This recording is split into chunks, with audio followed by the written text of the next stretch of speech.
just wanted to do a really short one this time on how to save your favorite setup whenever you start a new file in Blender. So how to save your startup file if you're new to Blender and you know there's a certain way you like to start off your project for Mesh. There's a way you can save that. I mean, a lot of you might already know this, but for those who don't. So when you open Blender, usually you have the default cube. I'll just show you the settings I save from my startup file, but of course you can do whatever you like. So I usually delete this cube, X to delete, and I like to start out with a plane because I tend to use that the most, and I'm going to hit R for rotate, X for the X-axis, 90 for 90 degrees, and that will just put it vertically, which is kind of usually where I like to start off, and hit G, and then for grab, and then Z for the Z-axis to pull it up so I can have it above the grid.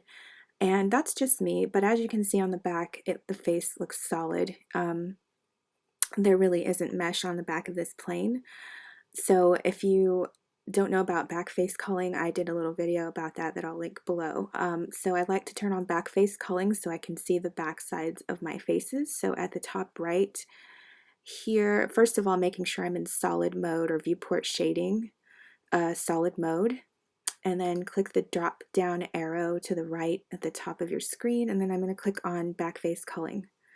Now if I flip to the back, you can see the true nature of the back of the face. So I like to do that, and then I also like to see what else. Oh, there's a modifier I like to have on when I work with my mesh, just because I feel like it helps the edges, like hard edges, when I have smooth applied, shade smooth applied to my mesh. If you don't know what that means, maybe I'll do a video on that, but I like to go to the right and go to modifiers in the properties, which is a little wrench, and I like to put on edge split, and then I usually turn it up above like 50 or 60 degrees. I don't know. I'm not like, I don't know the technical details about this modifier. I just know that it helps my mesh look a little better in terms of like the shading when I put on shade smooth. So anyway, you don't have to do that, but that's what I like to have on.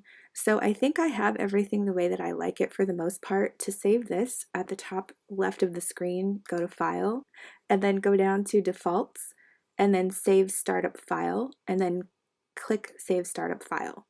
And then every time you start Blender, it will open with these settings in place. Hope that helps. Thanks for watching.